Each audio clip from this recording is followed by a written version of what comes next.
Hello, Annie Sullivan All-Stars. I hope you had a wonderful weekend. You had some time to rest, relax, and connect with your friends and family.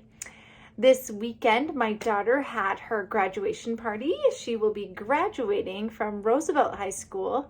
And this week is one of my favorite events, and that is when the Washington High School seniors will be walking through our halls, and we will have the chance to celebrate them. So on Tuesday, the Washington High School graduates who attended Annie Sullivan or have been a part of our teacher pathways or who have been mentors here at Annie Sullivan will come and we'll get to celebrate them, which is exciting and fun, and we are just so proud of them and the hard work they've put in to graduate high school. This past few weeks we've been working on remembering what being an all-star means, and so I'm going to try to remember my American Sign Language. So be safe, be responsible, be respectful.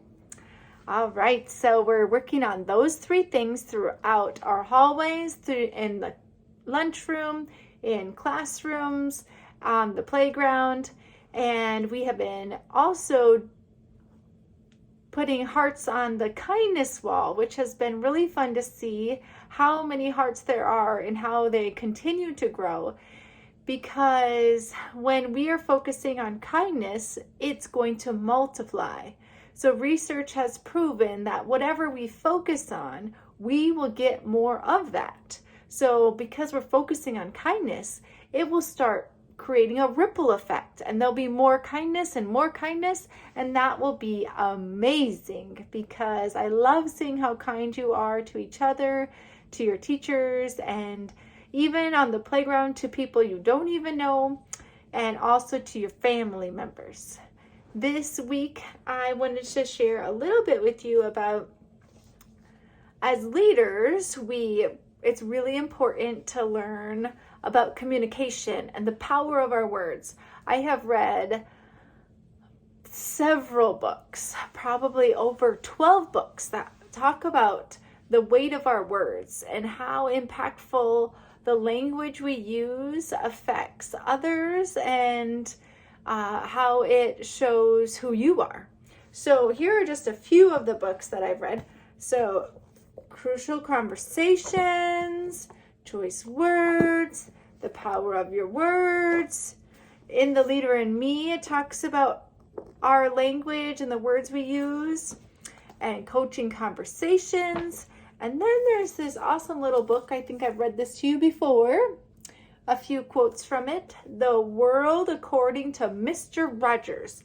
If you haven't watched Mr. Rogers, I would love it if you would go to YouTube and look up the Mr. Rogers Show and see a little bit of his fun show he used to have in Philadelphia, and he's just a really sweet guy. And this quote says, "What makes the difference between wishing and realizing our wishes?" Lots of things, of course, but the main one, I think, is whether we link our wishes to our active work.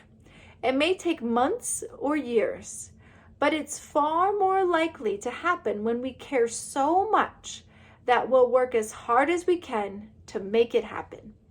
And when we're working toward the realization of our wishes, some of our greatest strengths come from the encouragement of people who care about us. So there's that word, encouragement. It's a really big word.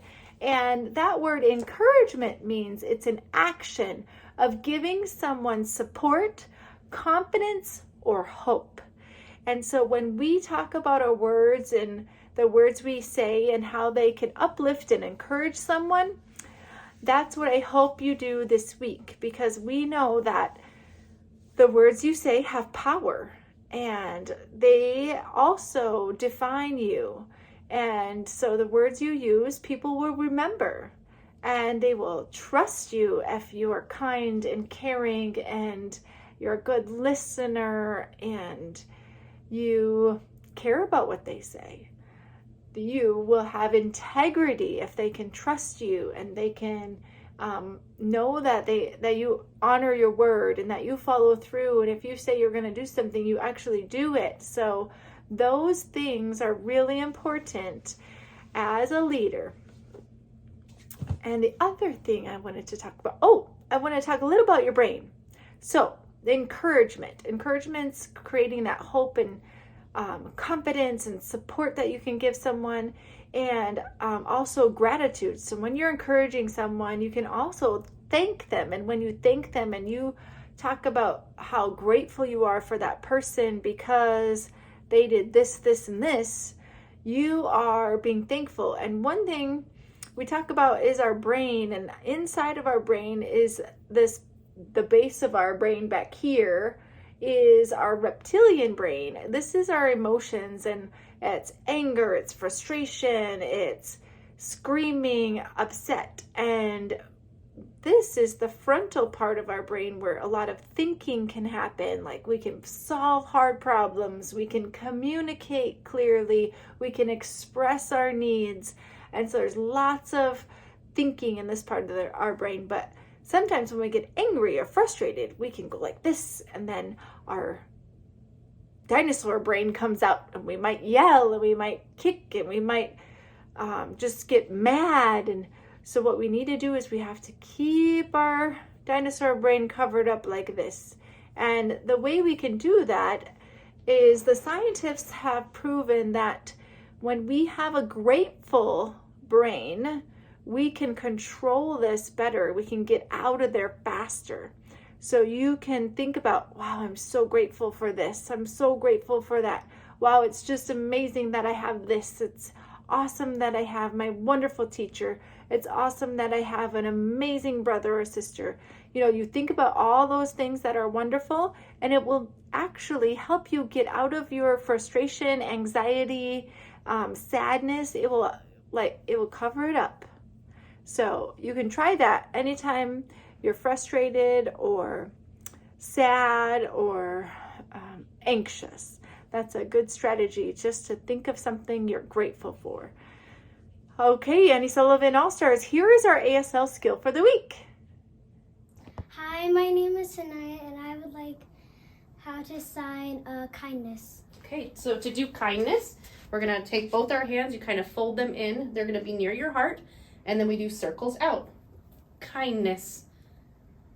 Kindness. All right, try to show some kindness this week. Have a great week of school. Bye. All right, make it a great week. The choice is yours, because at Annie Sullivan, we lead to succeed. And we are an all-star by be safe, be responsible, be respectful. Can't wait to see you.